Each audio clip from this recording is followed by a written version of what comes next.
Luc 14, versets 25 à 35, page 87 dans les Bibles d'Église.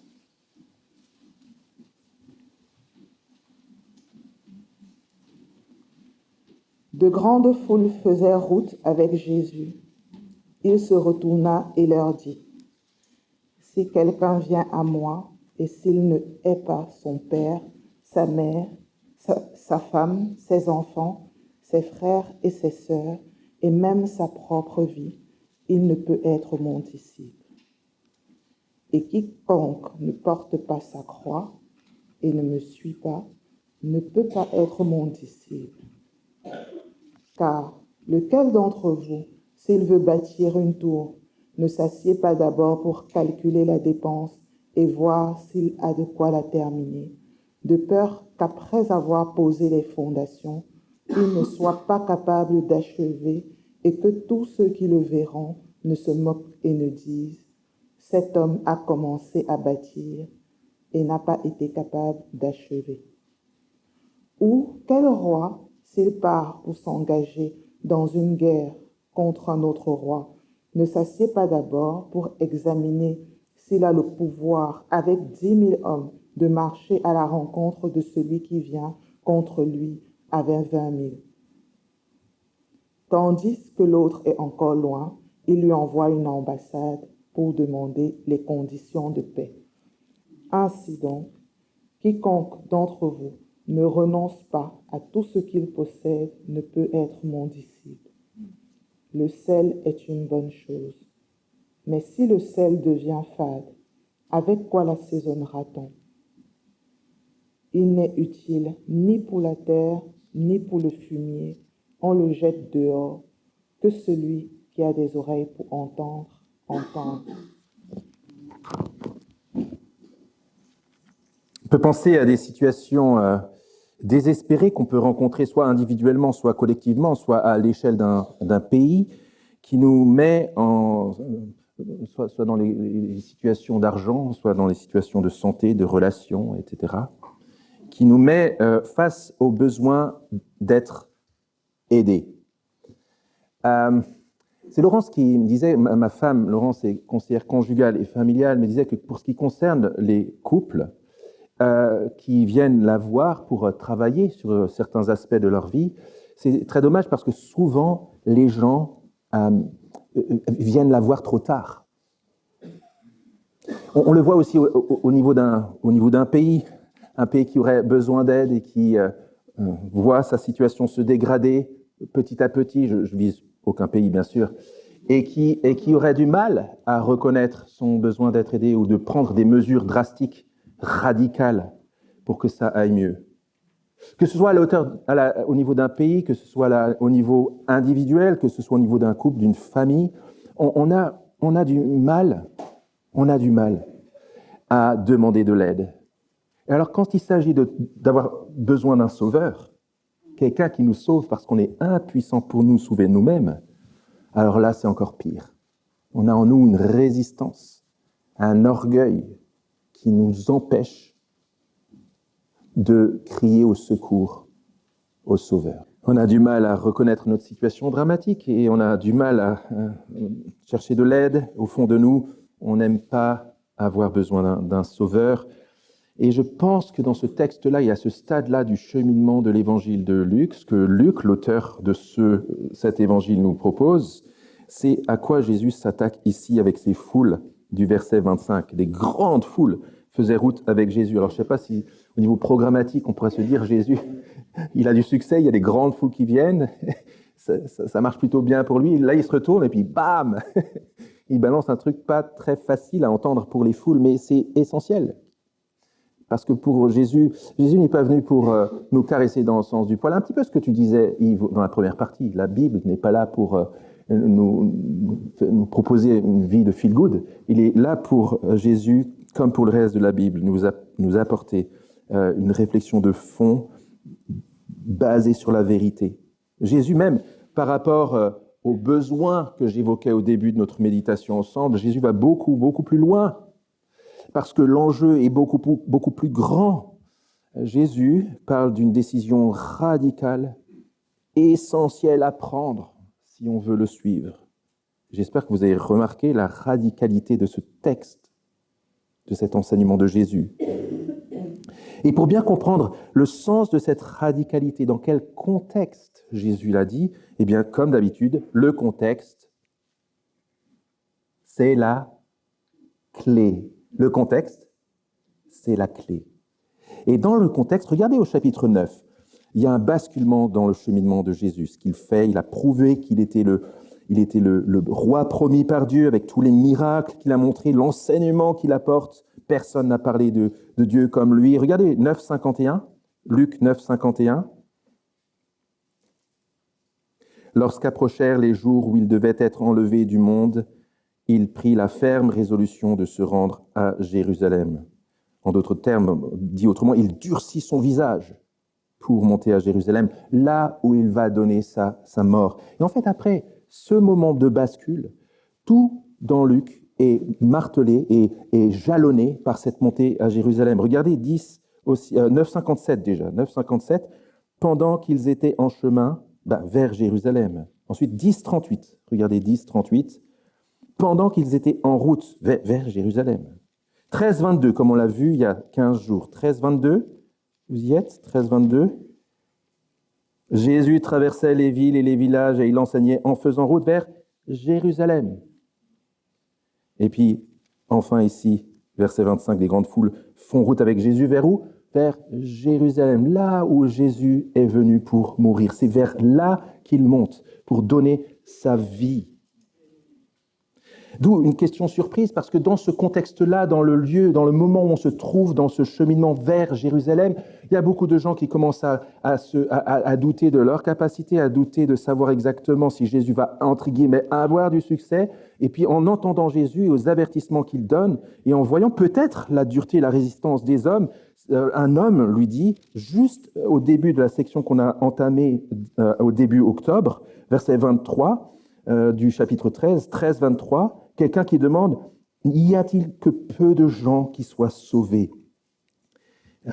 Et Jésus de répondre, verset 24, 13, 24, « Efforcez-vous d'entrer par la porte étroite, car je vous le dis, beaucoup chercheront à entrer et n'en seront pas capables. » Avec cette surprise, on a parlé du repas, du grand repas de Dieu. Le paradis est décrit dans la Bible comme un grand repas de Dieu. Au verset 28 de ce même chapitre, il y aura des pleurs, des grincements de dents quand vous verrez Abraham, Isaac, Jacob et tous les prophètes dans le royaume de Dieu et que vous serez jetés dehors.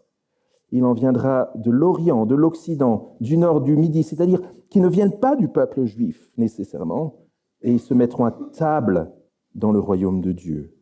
Voilà le contexte choquant, frappant. La déception, malgré l'avertissement, la déception qui a été la nôtre la semaine dernière, c'est que des gens qui pourtant auraient tout en main pour rentrer, devraient comprendre le projet de Dieu, devraient être attirés par le grand repas de Dieu, en fait, disent non à Dieu, touchés par leur orgueil, par leur dureté, par leur égocentrisme. C'est ce qui les conduit à dire non à l'invitation de Dieu. Dieu qui dit, je fais la paix avec toi, je t'invite dans mon repas, dans mon repos, viens. Et il y a des gens qui disent, ouais, en fait, non. Et ce qui était d'autant plus choquant, c'est que c'était des hommes religieux, là, des représentants de la religion qui donnaient ce mauvais exemple à toutes les personnes autour. Ces gens qui rejettent Dieu et qui rejettent l'invitation de Dieu. Verset 24, juste avant notre texte, Jésus dit, « Aucun de ces hommes qui avaient été invités ne goûtera de mon repas. » Humain, trop humain. Trop comme le cœur humain dur, orgueilleux et égocentré. Et ça, dans le contexte et dans la tonalité, la texture du texte où on en est maintenant, c'est la raison pour laquelle, à ce stade-là, on ne doit pas mettre notre espérance, on doit se rappeler qu'on ne devrait pas mettre notre espérance dans les systèmes religieux et philosophiques, quels qu'ils soient. Quels qu'ils soient. Parce que comme le texte nous l'annonce ici, comme les religions et les philosophies de ce monde sont modelées par des hommes qui sont durs, orgueilleux et égocentrés, ce n'est pas eux qui vont nous faire rentrer dans le royaume de Dieu. Ils sont humains, trop humains. Et en même temps, c'est quelque chose qui est encourageant, parce que c'est aussi la raison pour laquelle Il ne faut pas adhérer à un système religieux et philosophique quel qu'il soit, y compris teinté de christianisme. Il faut suivre Jésus. Il y a quelque chose de différent, de nouveau, une réalité que Dieu rend accessible chez lui, qu'il est inaccessible chez les autres. Et ça, c'est encourageant. Et c'est précisément ce moment-là, et je reconnais que là, on a un moment d'introduction un peu long parce que ça campe le décor, mais c'est pour bien comprendre l'enseignement de Jésus, c'est à ce moment-là que Jésus nous explique aux foules qui le suivent, comment le suivre dans ce monde si résistant à Dieu. Comment suivre Jésus, le Sauveur qu'il a donné? La réponse, elle est très simple. Comment suivre Jésus en le plaçant au-dessus de tout? C'est la première partie de l'enseignement de Jésus. Et puis ensuite, il donne le pourquoi. Pourquoi il faut le placer au-dessus de tout? Parce que lui seul peut nous conduire jusqu'au bout. Il a été jusqu'au bout à Jérusalem, jusqu'à la mort de la croix. Il nous conduira au bout, jusqu'au ciel. Et c'est lui seul qui peut le faire. Comment suivre Jésus de cette manière? On s'arrête sur ce texte qui, j'espère, qui, comme vous a explosé en pleine face, ce texte de Jésus. Le moins qu'on puisse dire, c'est que son appel est radical. Radical, verset 26. Si quelqu'un vient à moi et s'il ne hait pas son père, sa mère, sa femme, ses enfants, ses frères et ses sœurs, et même sa propre vie, il ne peut être mon disciple. Et quiconque ne porte pas sa croix et ne me suit pas ne peut être mon disciple. Dans le contexte de la Bible, il ne s'agit pas ici de la haine typiquement des sectes, par exemple. Les sectes qui coupent les membres de leurs adeptes de leur famille. Il ne s'agit même pas de la haine viscérale qui conduirait à mettre une bombe piégée sous la voiture de ceux de notre famille, comme si c'était des ennemis. Partout dans la Bible, Jésus et le reste des Écritures nous encouragent à aimer et honorer nos parents, à aimer même nos ennemis. Donc le texte, on doit le comprendre dans son contexte, parce que le contexte, c'est la clé. Et dans le contexte ici, le verbe que Jésus utilise, c'est vraiment la haine. Mais dans le contexte, c'est un verbe fort qui nous invite à préférer par-dessus tout Jésus, au-dessus de toutes nos allégeances. Ça ne veut pas dire qu'il ne faut pas avoir des relations d'amour, de confiance et de respect et d'honneur pour toutes les personnes qu'il évoque ici, y compris pour nous-mêmes. Mais il s'agit de préférer radicalement Jésus au-dessus de toutes ces allégeances naturelles. C'est ça que Jésus dit. Alors, il y a d'autres occurrences dans la Bible qui utilisent ce verbe fort pour dire cette préférence. Lorsqu'il est dit que Dieu aima Jacob et haït Ésaü, c'est pas que Dieu déteste Ésaü, c'est qu'il a préféré Jacob au-dessus d'Ésaü. Et là, Jésus dit, si quelqu'un veut me suivre et être mon disciple, il doit me préférer au-dessus de toutes ces choses-là, y compris au-dessus de lui-même. Nous sommes vite tiraillés et nous avons vite des conflits d'allégeance lorsque nous suivons Jésus et lorsque nous nous rendons compte que la trajectoire sur laquelle il nous met, les urgences qu'il met devant nous, la vie qu'il nous offre, la manière de vivre le bien, sa conception du bien et du mal, sont en conflit avec les gens de notre entourage. On est tiraillés. Ça vous est jamais arrivé? Avec des amis, des membres de votre famille, ou tout en les aimant, vous vous rendez compte qu'il y a ce conflit d'allégeance. Parce qu'en tant que chrétien disciple de Jésus-Christ, c'est vraiment pas du tout la même manière de vivre la vie quotidienne.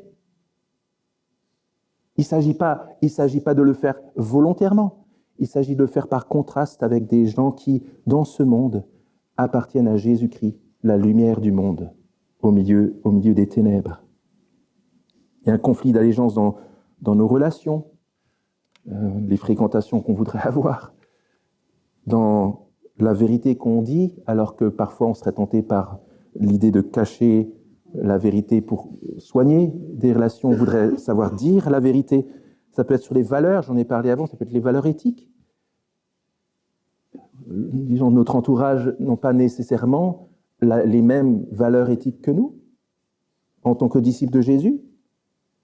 Et il s'agit de préférer par-dessus tout Jésus. Les choix de vie, l'utilisation de notre temps, qui n'est pas toujours comprise par les gens de notre entourage. L'utilisation de notre énergie. Pourquoi donner tellement de temps pour les autres, pour l'Église, pour l'Évangile? L'utilisation de notre argent. C'est scandaleux que tu donnes comme ça de l'argent pour un truc bizarre qui s'appelle l'Évangile. Il y a un frottement. Et Jésus nous encourage à le préférer. Et je redis ce qu'il dit. Quiconque ne hait pas tout son entourage, et même ses proches, ainsi que lui-même, sa propre vie, ne peut être mon disciple. On pourrait être tenté de composer avec les deux, en pensant que c'est possible, en se disant que pour apaiser la tension, on devrait juste essayer d'être dans le compromis. Mais comme le dit Jean Calvin, celui qui veut Christ à moitié le perd tout entier. On ne peut pas composer entre la vie que Jésus nous donne et la vie d'hommes et de femmes qui choisissent précisément de faire leur vie sans Jésus. Il y a de l'incompatibilité dans l'air. Ça ne remet pas en question notre amour, même pour ceux qui nous veulent du mal. Jésus le dit partout ailleurs. Mais pour ce qui concerne le fait de suivre Jésus, il s'agit de le mettre par-dessus tout, de le préférer à tout. Si Jésus a choisi, il aurait pu utiliser d'autres verbes, Jésus. Mais s'il choisit ce verbe-là, je pense que c'est juste pour montrer l'intensité du combat et l'urgence, l'importance de le faire, y compris si ça nous coûte. La marque de tout ce monde dans lequel on est, la marque de Étienne, la marque de chacun d'entre nous, c'est l'impuissance à sauver, l'impuissance à me sauver, l'impuissance à nous sauver les uns les autres. Et c'est ça qui est en jeu. Et c'est pour ça que Jésus insiste tellement sur cette question de le préférer. Il s'agit de le préférer dans la trajectoire du salut. Est-ce que ton père peut te sauver? Non. Ta mère? Non. Ton meilleur ami, ton frère, ta sœur? Non, pas du tout. Est-ce que toi, tu peux te sauver? Non, pas du tout. Il s'agit de suivre Jésus en renonçant à tous tes repères et toutes tes prétentions qui pourraient te faire croire à un moment donné que dans ta dureté, ton orgueil, ton égocentrisme, ce qu'on a vu la dernière fois, tu pourrais te sauver sans Jésus. C'est ce qui nous conduit à la suite. C'est pour ça que l'appel est radical, parce que l'enjeu est radical et que la solution de Dieu n'est pas multiple. Jésus n'est pas juste là en train de dire « Alors, tu vas essayer de te sauver par toi-même, parce que quand même, tu es un homme et une femme importante. Et moi, je suis là si jamais ça ne marche pas. » Non. Il s'agit de réaliser que la solution de Dieu n'est pas multiple, mais qu'elle est unique. En le plaçant par-dessus tout, c'est la manière avec laquelle on suit Jésus. Pourquoi? Mais parce que lui seul peut nous conduire jusqu'au bout. Lorsqu'on se pose la question spécifique du salut, du pardon de Dieu, de tenir attaché à Jésus jusqu'au bout, malgré la tension, malgré nos tentations, malgré l'air ambiant où beaucoup de gens rejettent Jésus, le doute, les peurs, les questions peuvent jaillir. Est-ce que je vais réellement tenir? Et puis finalement, en regardant ce dont je suis capable ou incapable, ou capable de pas très bien, est-ce que finalement au bout Dieu va m'accueillir? Ces deux paraboles que Jésus donne, elles sont parfois comprises comme « ça coûte cher de suivre Jésus, il faut le calculer ». Et c'est juste, et c'est vrai. Mais dans ce contexte-là, ce qui frappe dans les deux paraboles, c'est l'impuissance des deux personnes, l'incapacité. Le premier ne peut pas construire sa tour, le deuxième est trop faible pour gagner à la fin par rapport au roi qui vient. L'impuissance. C'est pas un hasard que Jésus souligne dans ces deux paraboles ce point précis. La pointe de la parabole de la tour, c'est l'incapacité d'achever. Regardez comment Jésus, vous voyez qu'il explique, il utilise ces paraboles pour expliquer, verset 28, car, pourquoi une telle radicalité ? Car lequel d'entre vous, s'il veut bâtir une tour, ne s'assied pas d'abord pour calculer la dépense et voir s'il a de quoi la terminer, de peur qu'après avoir posé les fondations, il ne soit pas capable d'achever, et que tous ceux qui le verront ne se moquent et ne disent « cet homme a commencé à bâtir et n'a pas été capable d'achever, d'aller au bout de son projet ». Le contexte, c'est le salut, c'est la capacité d'aller jusqu'au bout. Jésus n'est pas en train de dire « réfléchissez bien, travaillez bien, faites tout ce qu'il faudra et vous allez arriver à construire la tour ». Jésus est en train de souligner un fait, c'est que si nous voulons avoir notre salut, si nous voulons bâtir et arriver jusqu'au bout de la route, nous n'avons pas sur notre table ce qu'il faut pour le faire. Il s'agit de suivre Jésus, de rester caché en lui, de dépendre de lui, parce que lui va nous conduire jusqu'au bout. C'est Luc 9, 51 qui se poursuit, je vous l'ai dit avant, c'est pour ça qu'on l'a lu avant. Jésus a durci son visage dans sa détermination à monter à Jérusalem pour mourir. Le roi sauveur qui monte à Jérusalem pour mourir. Si nous suivons Jésus, les amis, c'est parce que lui seul a été capable d'aller jusqu'au bout. Lui seul a été capable, pour reprendre le terme du verset 30, d'achever. Lui seul peut nous faire tenir jusqu'au bout. Qu'est-ce que ça veut dire pour moi si je comprends ça ? Ça veut dire concrètement que si je me mets à suivre Jésus, c'est parce que toutes les autres sources possibles à ma disposition sont impuissantes pour me délivrer. Le disciple de Jésus qui suit Jésus, c'est quelqu'un qui renonce à ses capacités à construire la tour, qui comprend qu'il n'a pas ce qu'il faut sur la table pour tenir. Est-ce qu'on veut un exemple de quelqu'un qui a essayé d'aller jusqu'au bout ? Il faut prendre Pierre. Non, Jésus, j'irai jusqu'au bout, maître. J'irai jusqu'au bout, j'irai jusqu'à même donner ma vie pour toi. Mais il n'avait pas compris l'évangile. Il pensait qu'il pourrait aller jusqu'au bout, construire sa tour tout seul, comme Jésus, au lieu de voir son maître, roi sauveur, mourir pour lui, aller jusqu'au bout à sa place, pour que lui puisse avoir l'espérance. La réponse du chrétien, quand les gens disent alors ta tour, ta construction, ton projet là d'être sauvé, pardonné par Dieu, d'aller jusqu'au bout, d'être reçu au paradis, tout ça, ça marche, ça fonctionne, t'as l'effort, tout ça, mais moi j'ai repéré chez toi des trucs qui vont pas. J'ai repéré chez toi des failles, j'ai repéré chez toi des manques de matériaux pour construire cette tour. La réponse du disciple, c'est en effet, mais celui qui bâtit ma tour, c'est Jésus. Asseyons-nous et méditons attentivement ce point. Vous avez remarqué, les deux personnes là, dans les deux paraboles, sont invitées à s'asseoir. S'assoient pour réfléchir. J'ai besoin de Jésus. Et mon cœur ne le veut pas. Je suis vite humain, très humain, dur, orgueilleux, égocentré. J'ai besoin de m'asseoir pour réfléchir. Ce que ça veut dire, verset 22, porter ma croix et suivre Jésus. Je dois renoncer.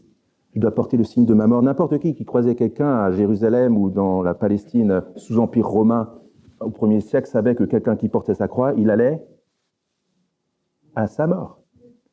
Porter sa croix à la suite de Jésus, c'est de dire « Moi, je n'ai pas ce qu'il faut. J'ai besoin de Jésus. Et je renonce à toutes mes prétentions, à toutes les autres sources qui pourraient me conduire à Jésus. au salut sans Jésus. Et puis la pointe de la parabole du roi, elle est un peu différente, vous avez remarqué, il y a des points communs, mais des différences. La pointe de la parabole du roi, c'est l'incapacité à gagner. L'échéance devant. Le roi arrive. Et c'est pas n'importe quel roi, c'est un roi puissant. Et c'est pas n'importe quel roi, c'est un roi beaucoup plus puissant. Ce qui est pointé là, si peut-être au niveau de nos réactions humaines, la première pour la tour, c'est la prétention. La prétention à ne pas vouloir, à penser qu'on peut s'en sortir tout seul et bâtir tout seul. La deuxième, c'est peut-être plutôt notre dilettante. En se disant, ouais, bon, ça va, je ne m'assois pas. Bon, 20 000, il n'y a pas de problème. Écoute, je vais y aller tout seul, ça va bien aller, quoi. Et en fait, voilà. Jésus pointe sur la question de l'ambassade. Quel roi, verset 31, s'il part pour s'engager dans une guerre contre un autre roi, ne s'assied pas d'abord pour examiner s'il a le pouvoir avec 10 000 hommes de marcher à la rencontre de celui qui vient contre lui avec 20 000, tandis que l'autre est encore loin et lui envoie une ambassade pour demander des conditions de paix. Jésus parle d'ambassade, de médiation qui permet de faire la paix par rapport à un roi plus fort. Alors la médiation, là, que je le disais au début avec le ministère de Laurence, entre des conjoints, là il faut un médiateur familial. Entre des voisins, il faut un médiateur peut-être de quartier ou des amis des deux côtés. Dans une firme, il y a de la médiation professionnelle aussi. J'ai un ami qui fait ça comme travail, il fait de la médiation en entreprise. Il y a de la médiation aussi entre pays. On voit bien qu'un certain président d'un certain pays essaye d'être le médiateur de tout le monde en ce moment. Il y a ce besoin de médiation entre deux pays. Il y a besoin de quelqu'un qui soit un peu crédible. Mais je vous pose la question dans le cadre de cette dynamique de Luc et dans ce vers quoi Luc attire notre attention et vers Dieu. Si c'est Dieu, ce grand roi qui vient, si il est le roi des rois et le Seigneur des seigneurs, et s'il envoie Jésus-Christ, son Fils, qu'il a assis à sa droite, au-dessus de toute autorité, de tout pouvoir, toutes les myriades d'anges lui appartiennent, il est le roi au-dessus de tous les rois. Et si c'est ce roi-là qui vient, quelle médiation on va pouvoir apporter? Quel médiateur on va pouvoir avoir? Quelle ambassade va faire le taf pour pouvoir être reçu et faire la paix par rapport au roi des rois, au Dieu 3 fois saint, qui vient et qui va mettre un terme à ce monde contre lui, sans lui, et méchant. Vous voulez y aller? Ben, vous me raconterez. Vous l'envoyez vos parents, votre père, votre mère? Vous l'envoyez un médiateur? En entreprise? Si Jésus est monté à Jérusalem pour mourir, c'est pour nous ouvrir l'accès au grand repos de Dieu, au grand repas de Dieu. Les deux sont vrais. Jésus a obtenu pour nous la paix avec Dieu. Et il l'a fait avant le jugement et l'échéance pour qu'on puisse avoir l'assurance. Il est le seul moyen d'obtenir la paix avec Dieu. Les amis, quand on pense qu'on fait le poids et qu'on est dilettante sur l'échéance qui vient, et on a beaucoup d'amis autour de nous qui se disent ça. Si jamais Dieu existe, on pourra toujours discuter. En fait, non. Si on pense qu'on fait le poids, alors Jésus prend de moins en moins de poids dans notre vie, sur nos priorités, sur nos cœurs. On perd de vue sa valeur unique. On perd de vue ce qu'il a accompli sur la croix. On se met à penser qu'il y a d'autres solutions équivalentes et on se met en grand danger parce que le roi vient. Verset 33. Ainsi donc, en écho avec la première partie, répétition, quiconque d'entre vous ne renonce pas à tout ce qu'il possède ne peut être mon disciple. Ça, c'est la réponse du disciple qui montre qu'il a compris son besoin de sauveur. Assieds-toi et réfléchis à ça. Comment suivre Jésus en le mettant au-dessus de toute chose, parce que lui seul peut nous conduire jusqu'au bout, jusqu'à la paix, au repos de Dieu. Et versets 34 et 35, c'est la conclusion, c'est la leçon. Avoir compris ça, c'est avoir de la saveur dans le monde. Je le lis. Le sel est une bonne chose. Mais si le sel devient fade, avec quoi l'assaisonnera-t-on ? Il n'est utile ni pour la terre, ni pour le fumier. On le jette dehors. Que celui qui a des oreilles pour entendre, entende. Je pense que dans ce genre d'enseignement, Jésus a en tête particulièrement le sel j'aime. Moi, je viens d'Alsace, il y a de la potasse en Alsace. Et en fait, c'est du sel, c'est de la roche qui est salée. Et alors, évidemment, le sel, comme on le connaît, plus ou moins existait déjà, mais pourquoi il parle du sel qui peut perdre sa saveur ? Parce que le sel j'aime, c'était aussi une manière de saler les plats. On mettait des rochers concassés de sel, de roches salées dans le plat, et il diffusait son sel, et au bout d'un moment, on le jetait parce qu'il avait donné tout son sel, et puis il n'y avait plus rien. Le sel peut perdre sa saveur, c'est ce que Jésus dit.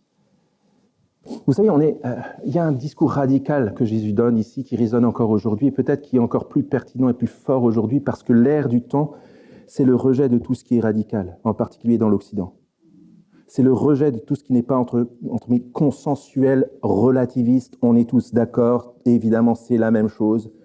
C'est le rejet de tout ce qui est total, c'est le rejet de tout ce qui est sans partage. C'est le rejet que, si tu lis le verset 26, juste on s'arrête la lecture là, on ferme la Bible, on dit de toute façon c'est exagéré tout ça. Mais ce monde occidental, à cause de ça, à cause de cette doctrine-là, est devenu complètement insipide, sans goût. Et ce monde occidental insipide a désespérément besoin de saveur et de courage. Le courage de dire à un monde qui ne le voit pas, à un monde qui ne le veut pas, nous avons besoin d'un sauveur. Ça, c'est de la saveur. Ça, c'est du courage qui permet dans un monde où on sait très bien... En fait, posez des questions autour de vous. Et au-delà du discours, tout le monde est pareil, oui, toutes les vérités se valent, etc. Grattez un peu, discutez avec vos amis. Au fond de nous, on sait très bien que ce n'est pas vrai. Le courage de dire que nous avons besoin d'un sauveur dans un monde qui ne le voit pas et qui ne le veut pas.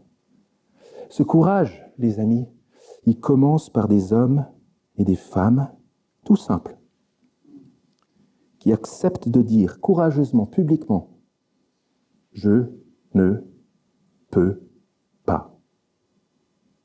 Je ne peux pas me sauver moi-même. » Vous voyez, je me demandais si on aurait pu, j'y pensais juste avant le culte, mais on aurait pu projeter une silhouette. On se disait, c'est la silhouette de Jésus. On pouvait qu'est-ce que ça veut dire suivre Jésus ? Ça veut dire se cacher dans sa silhouette, se cacher en lui. Suivre Jésus dans ce cas-là, parce qu'on ne peut pas être sauvé, c'est bien le suivre pas à pas, dans ses pas, et surtout que mes pas ne dépassent pas à droite à gauche, parce que lui seul peut me conduire au salut. C'est être caché derrière lui aussi, caché derrière lui de manière à ce que lorsque Dieu me regarde, il me regarde à travers lui. C'est être caché en Jésus, c'est être caché dans le Sauveur. Les amis, notre saveur dans ce monde, c'est pas nous-mêmes. Notre saveur, c'est notre Sauveur. C'est lui notre saveur. Jésus nous encourage à tout miser sur lui. Vous savez, comme au poker, on fait all-in. On fait tapis. Il y a des gens qui sont fous pour faire tapis comme ça.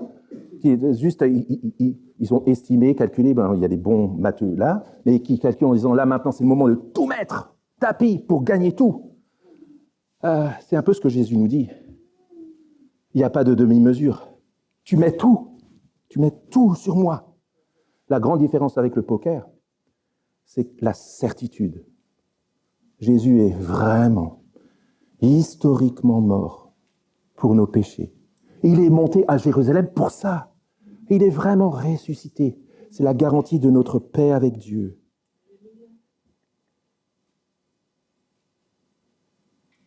Que le Seigneur nous donne d'appliquer ce texte dans la confiance renouvelée au Sauveur et dans la résistance à l'ère du temps qui veut nous convaincre qu'on a tout sur notre table pour l'échéance finale. Je vous invite à prier.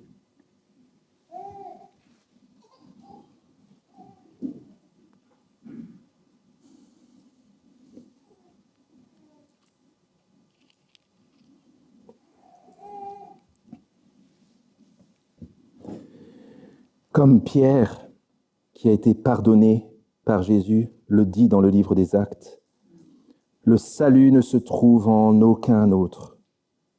Il n'y a sous le ciel aucun autre nom que Jésus, donné parmi les hommes, par lequel nous devions être sauvés. Nous confessons ce matin, aujourd'hui, Seigneur, que nous oublions vite cette vérité centrale de l'Évangile essentielle. Seigneur Jésus, tu es notre Sauveur. Tu es notre ambassadeur. Tu es celui qui conduira à bien, qui achèvera la course pour nous. Nous l'avons vu dans la première partie du culte, c'est l'espoir de Paul, d'être trouvé non pas avec sa justice, son pédigré, tout ce qu'il a, tout ce qu'il pourrait faire valoir, mais avec la justice de Christ seulement pour arriver finalement à la résurrection d'entre les morts. Merci parce que nous savons que caché en toi, sur tes traces, puissant Sauveur, tu nous feras entrer dans la gloire du Père, dans le grand repos éternel avec Dieu, dans ce repas fastueux et éternel. Seigneur, nous voulons te prier que tu viennes rencontrer nos résistances. Nous te demandons pardon de les avoir fait valoir par rapport à toi. Abaisse notre orgueil, décentre-nous de nous-mêmes pour nous centrer sur toi. Et nous te prions pour celles et ceux qui sont autour de nous, peut-être qui sont dans la salle ce matin, qui n'ont pas encore compris ce que ça veut dire que Jésus est notre Sauveur. Nous te prions, Seigneur, que dans ta grande miséricorde, tu les rencontres, tu les humilies devant toi et que tu leur donnes la joie irremplaçable d'appartenir au Sauveur. Amen.